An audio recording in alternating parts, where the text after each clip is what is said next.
Let's be honest, when it comes to intimacy, size has become one of the most controversial and overhyped topics in the world. Some women say it matters, some say it doesn't, but why does this one question have the power to shake men's confidence and spark endless debates? Today, we're going to break down the psychology, the biology, and the hidden truths behind why society believes women love big size so much, and trust me, by the end of this, you'll see this topic in a completely different light.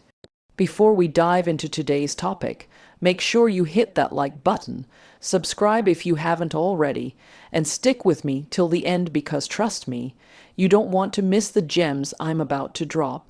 Have you ever wondered why size is such a big deal in conversations about intimacy? Why is it that in so many discussions, jokes, and even private preferences, women are often associated with desiring something bigger? Is it purely physical, or is there something deeper, rooted in biology and psychology, that shapes this perception? Today, we are going to explore the fascinating truth. How much of this so-called preference is natural instinct? How much is conditioning, and how much is simply myth? Let's go back thousands of years, before there were movies, before magazines, before online content exaggerated everything. Human beings were living in tribes and survival was the ultimate priority. In those times, certain physical traits were subconsciously linked with health, strength, and the ability to reproduce successfully. Just like broad shoulders or a deep voice could be seen as signals of strength and protection, some women may have associated larger size with vitality, fertility, and genetic fitness. It was never about pleasure alone, it was about survival and passing on stronger genes to the next generation. That's the evolutionary psychology behind this whole fascination. But here's the interesting twist. Science shows that when it comes to reproduction, size is actually not the key factor at all. Fertility, satisfaction, and emotional connection depend far more on other elements like sperm health, overall fitness, hormonal balance, and emotional compatibility. So why does this myth keep surviving through history? Because biology is only part of the story. The brain often translates certain visual or physical cues as symbols.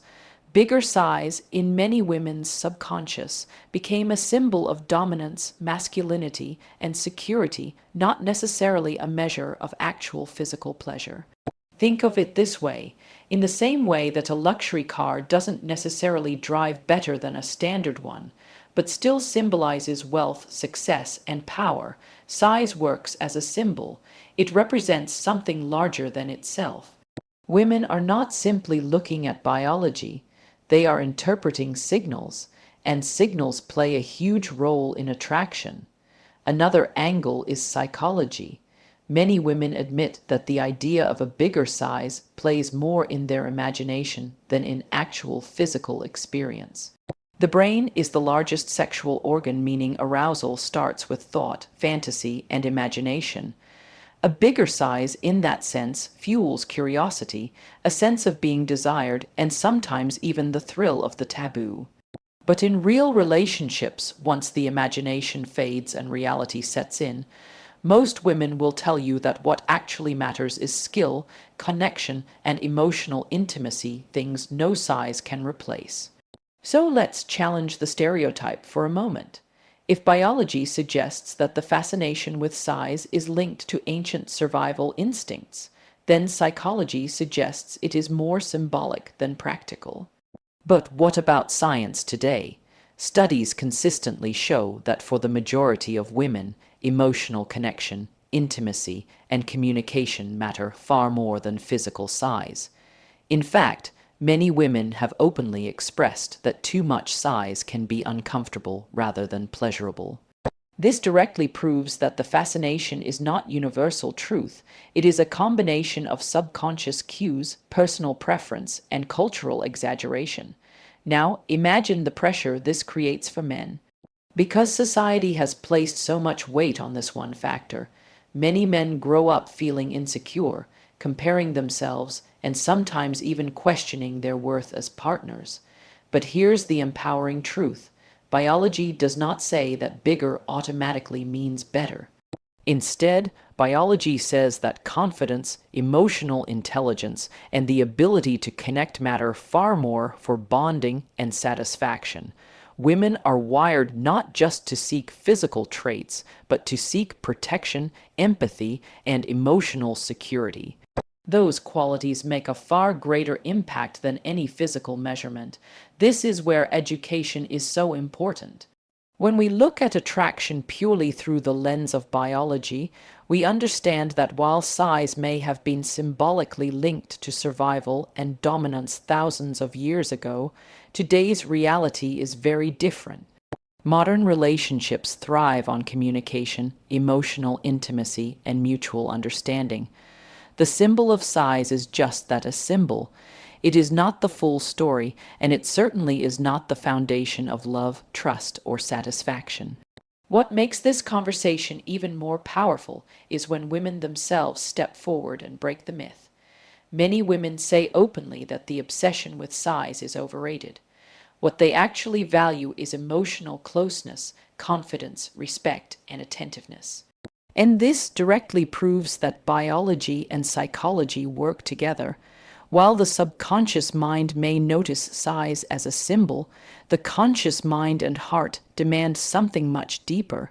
So if we return to the original question, why do women love the idea of big size so much? The honest answer is this: many don't. What they love is the feeling of security, dominance, and confidence that has historically been symbolized by it. What they truly desire is a partner who understands them, respects them, and knows how to create intimacy beyond the physical. That's where real satisfaction lies, and that's what lasts long after the initial fascination fades. And so, the next time this conversation comes up, remember this: biology gave us symbols, psychology gave us imagination, but true human connection goes far beyond either. In the end, what women actually love is not size itself, but the deeper experience that intimacy creates, and that is a truth powerful enough to silence every myth.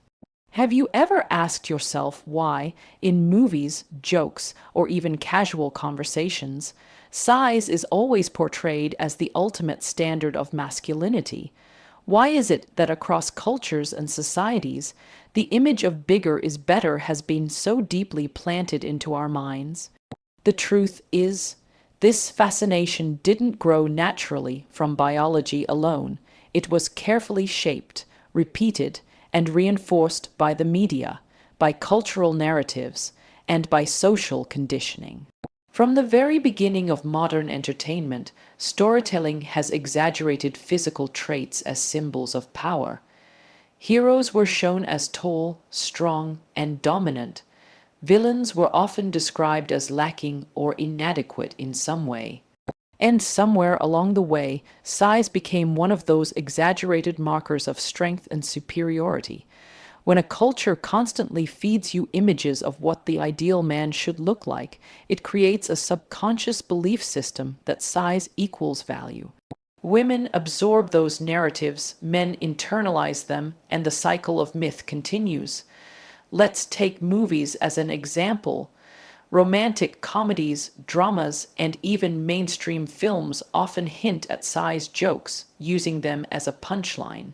Adult entertainment takes it even further, showcasing unrealistic body types and performances, creating the illusion that this is what women universally crave. But here's the catch: what you see on a screen is not reality. It's performance, it's exaggeration, it's designed for shock value and entertainment. Unfortunately, when people watch these images again and again, they start to measure themselves and their partners against a scripted fantasy. That's how cultural conditioning takes root. Now think about peer influence. From teenage years, many boys grow up hearing locker room jokes, comparing themselves and teasing each other. Girls, too, sometimes repeat what they've heard in the media, reinforcing the stereotype. Over time, these conversations turn into beliefs. By the time people become adults, many carry those cultural messages into their relationships, even though they don't reflect genuine intimacy or real human needs. The irony here is powerful. Studies show that when women are asked privately and honestly about their preferences, the majority say size is not the deciding factor in attraction or satisfaction. Yet publicly, the cultural narrative still glorifies the opposite. Why? Because culture thrives on exaggeration. People love stories that are dramatic, bold, and easy to repeat. Saying it's not about size, it's about connection may be true, but it doesn't make a funny joke, a viral clip, or a dramatic headline. So the myths keep spreading while the reality gets silenced. This leads to one of the most damaging consequences: insecurity. Men often grow up comparing themselves not to reality, but to the cultural script. They see images of actors, adult performers, or celebrities and believe that anything less than that exaggerated standard is not enough. Women, on the other hand, sometimes feel pressured to act as though size is their ultimate preference, even if it's not what truly matters to them. This creates a cycle of performance where both men and women play roles that are not authentic, just to match cultural expectations. Let's break that cycle for a moment. What does culture not show us? Culture rarely shows us intimacy built on emotional connection. It rarely highlights the importance of trust, communication, and understanding in relationships. Instead, it promotes a quick, flashy version of attraction where physical traits overshadow deeper values. But anyone who has been in a meaningful relationship knows the truth. The foundation of satisfaction is emotional and psychological connection, not the size of any body part. Interestingly, not all cultures emphasize size in the same way. In some societies, wealth, status, or social position play a much bigger role in attraction. In others, personality and charisma are celebrated.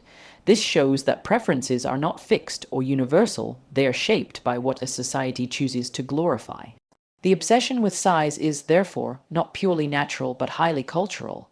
It is the result of repetition, storytelling, and the images we consume daily. Another important layer is marketing. Products, services, and even entire industries benefit from men feeling insecure about their bodies. Pills, pumps, surgeries, and supplements are sold on the promise of making men bigger and better, feeding directly off the insecurity that culture has planted. The more the myth grows, the more profitable it becomes. And so, society keeps reinforcing it, because there's money to be made in keeping men insecure and women doubtful. But here's where the story shifts. We are living in a time when people are starting to question these narratives. More women are openly speaking out, saying size is not the defining factor of pleasure or satisfaction. More men are realizing that confidence, emotional intelligence, and attentiveness in intimacy matter far more than chasing unrealistic ideals. The cultural conversation is slowly changing, and education is at the center of that transformation. So when we ask, why do women seem to love bigger size so much, the real answer is this: many don't. What they love is the confidence, the dominance, or the excitement that culture has taught them to associate with it. The media, entertainment, and social narratives have amplified that symbol, but in real life, women value emotional presence, genuine intimacy, and how a partner makes them feel far more than any measurement. The challenge now is unlearning what culture has fed us. It's about separating fantasy from reality, performance from truth, and stereotype from genuine human connection.